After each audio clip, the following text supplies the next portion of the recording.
Thank you very much. Kenneth was saying that there are people around the world who've been experts at putting out lights. Well, I can tell you a few lights have been extinguished in the United Kingdom in the last week. But Scotland voted to remain in the EU.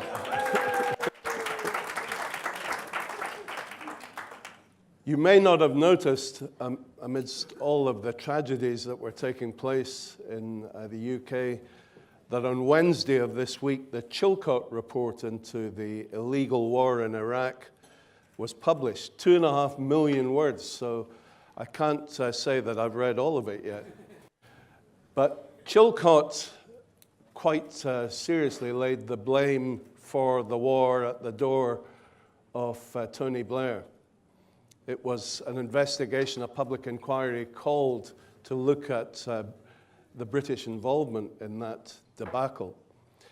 And Blair immediately on Wednesday afternoon called a 2-hour press conference where he stood up and addressed a room packed with journalists in his usual aggressive, arrogant, self-serving manner with venom dripping from his lips like poison from a snake. And he said, if I could live my life again, I would take the same decision. I got rid of Saddam. It reminded me of the Iraqi politician who said, now, because of the Iraq war, we have 1,000 Saddams. And the winner from all of this has been Iran. Iran took the opportunity, they couldn't believe their luck.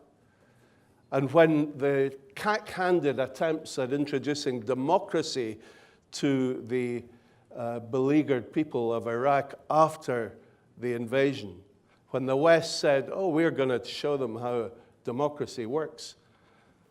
And in fact, what happened was Ayad Alawi won the first proper democratic election. But Iran said, oh, no, we're not having him. We've a red line against him. We want Nouri al-Maliki, who's our puppet.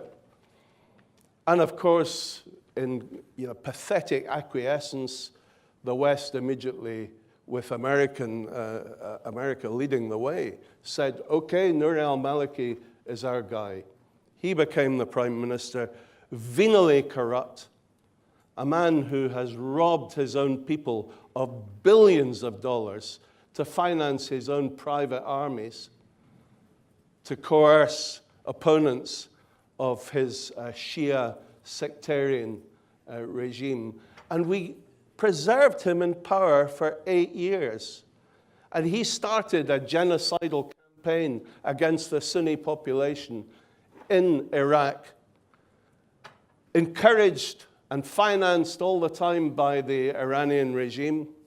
And that caused a civil war, which led to the creation of Daesh, which invited them in from Syria, and they took over huge tracts of land, at one point 1/3 of the territory of the whole of Iraq.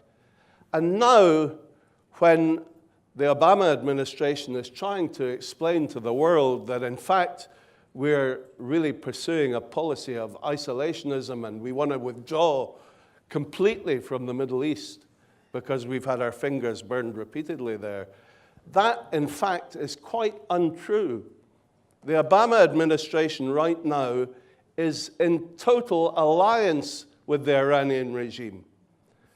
They are providing, together with the United Kingdom and together with other nations, airstrikes in the so-called fight against Daesh, which is being financed and led, we heard in the last panel, by the Quds Force and by General Soleimani, a listed terrorist known for his acts of terror and for killing Americans, listed as a terrorist in America and in Europe.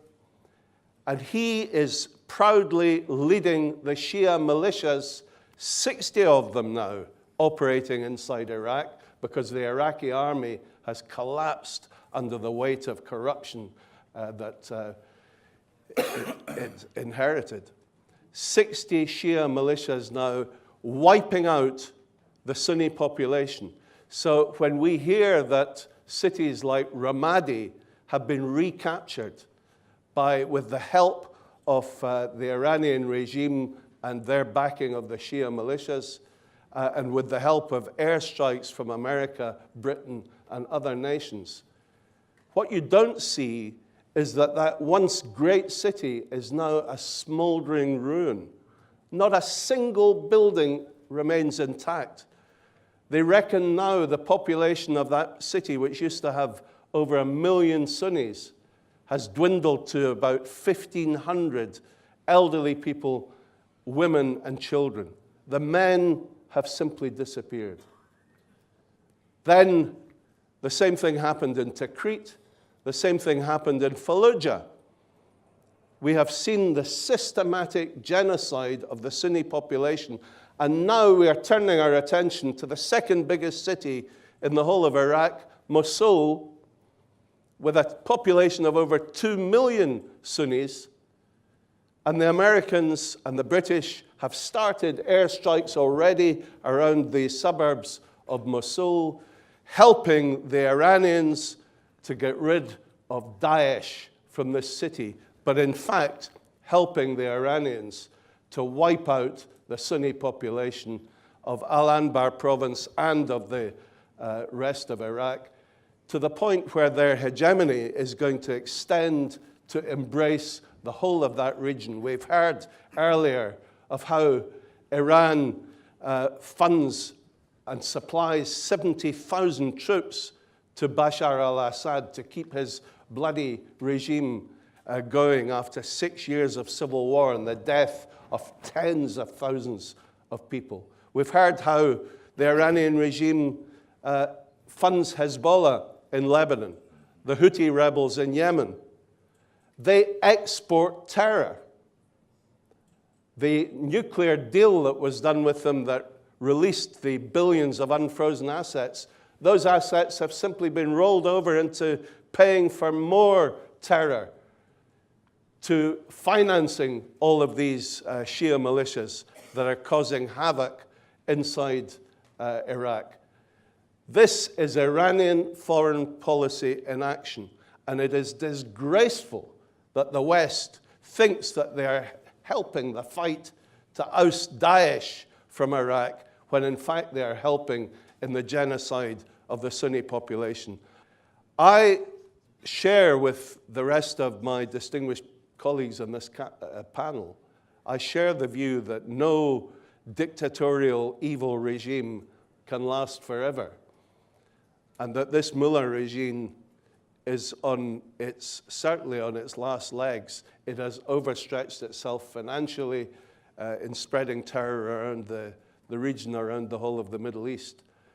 But we need the West to start recognizing that the opposition is ready and willing to take over from that evil regime and provide that country and the millions of people who are looking for change in Iran with a proper, working, functioning democracy, human rights, women's rights, an end to the death penalty, a judicial system that is free from political interference, no nuclear weapons, an end to torture and abuse.